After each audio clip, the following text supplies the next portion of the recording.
আপনার বাচ্চার খাবার যদি পুষ্টিকর না হয় তাহলে বাচ্চার স্বাস্থ্যটাও ভালো হবে না, তার থেকে বড় কথা বাচ্চার মেধা বিকাশটাও ঠিক রকম হবে না। আপনার বাচ্চা কতটা মোটা সেটার থেকে বড় কথা বাচ্চা কতটুকু পুষ্টি পাচ্ছে, বাচ্চা ঠিক মতন খাচ্ছে কিনা, আর আপনার বাচ্চা ঠিক মতন বাড়ছে কিনা, এটাই আপনাকে সবার আগে লক্ষ্য করতে হবে। বাচ্চাটা ওজনের দিক থেকে আপনাকে সবার আগে লক্ষ্য করতে হবে আপনার বাচ্চা ঠিক মতন বাড়ছে কিনা, কথা বলছে কিনা, আর মেধা বিকাশ। সবার আগে যে জিনিসটা আমার লাগবে সেটা হচ্ছে মিষ্টি আলু। মিষ্টি আলু কিন্তু বাচ্চাদের জন্য অনেক উপকারী একটা জিনিস, যেটা আপনার বাচ্চাকে আপনি খাওয়াতে পারেন। তো মিষ্টি আলুর সাথে আর কয়েকটা উপাদান লাগবে, যেটা দিলে আপনার বাচ্চা সকালের একদম ভরপুর পুষ্টিকর নাস্তা হিসেবে আপনি আপনার বাচ্চাকে দিতে পারেন। এই নাস্তাটা আপনি সকালেও দিতে পারেন, আবার বিকালে নাস্তা হিসেবেও দিতে পারেন। প্রথমে মিষ্টি আলুগুলো আমি সুন্দর করে পরিষ্কার করে কেটে নিয়েছি। মিষ্টি আলু কিন্তু বাচ্চাদের জন্য, বড়দের জন্য, সবার জন্য খুব ভালো। আর এই মিষ্টি আলু কিন্তু মেধা বিকাশ করতে খুব ভালো কাজ করবে। তাছাড়া যে বাচ্চাগুলো ভাত কম খায় সে ভাতের হিসেবেও আপনি মিষ্টি আলুটা অনেক উপকারী একটা খাবার।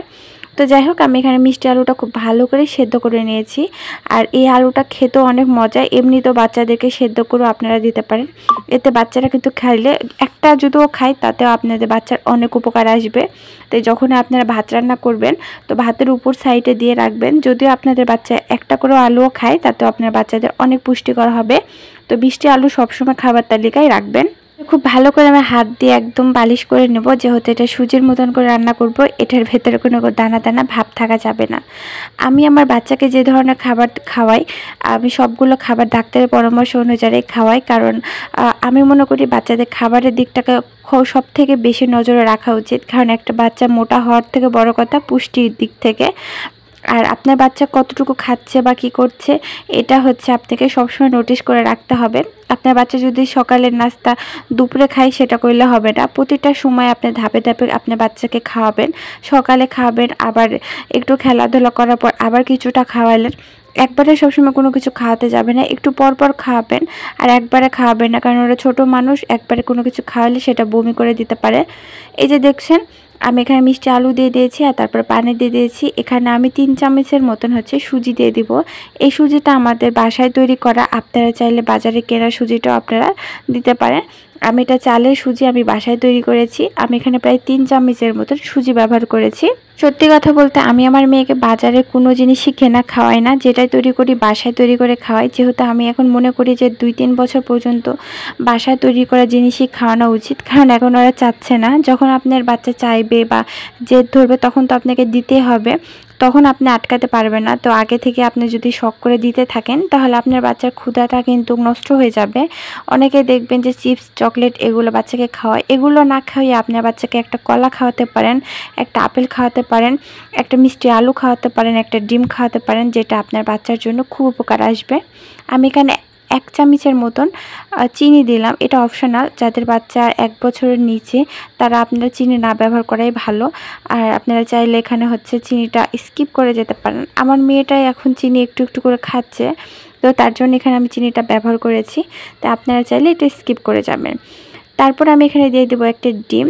ডিমটা যে আপনার বাচ্চার প্রতিদিনের খাদ্য তালিকায় রাখবেন, কারণ ডিমতে এত পরিমাণ পুষ্টি আছে যে আপনার বাচ্চার জন্য প্রতিদিনের খাদ্য তালিকায় একটা করে ডিম রাখা উচিত। আমি সবসময় সকালের নাস্তার মধ্যে ডিমটা রাখার চেষ্টা করি। যে কোনো খাবারের তৈরিতে আমি ডিমটা ব্যবহার করি, কারণ ডিমটা বাচ্চাদের জন্য অনেক উপকারী। বিশেষ করে ডিমে আপনার মেধা বিকাশে তো সাহায্য করে, এটা কম বেশি সবাই জানে। তো ডিমটা আপনারা রাখবেন। তো আমি পুরো শীতে আমি ওকে ডিম খাইয়েছি। এখন গরমের দিন একদিন পর পর ডিম খাওয়াচ্ছি। যদি আপনার বাচ্চা হজমের কোনো সমস্যা না থাকে সেক্ষেত্রে আপনি প্রতিদিন আপনি হচ্ছে ডিমটা দিতে পারেন।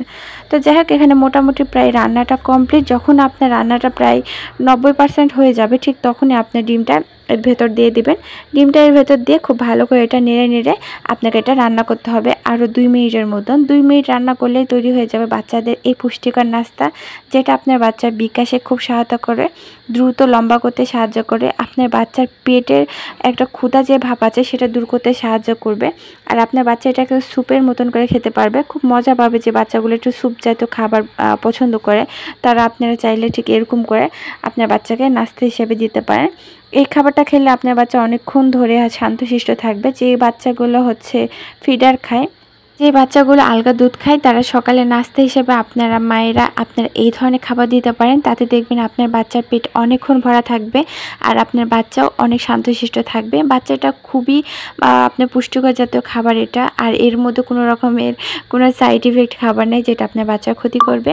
তো আমার মেয়েকে আমি সকালে নাস্তা হিসেবে এটাই দিই, তো আপনাদের সাথে শেয়ার করলাম। ভিডিও যদি ভালো লাগে অবশ্যই সাথে থাকবেন, আর এই ধরনের ভিডিও পাওয়ার জন্য অবশ্যই কমেন্ট করবেন। ধন্যবাদ।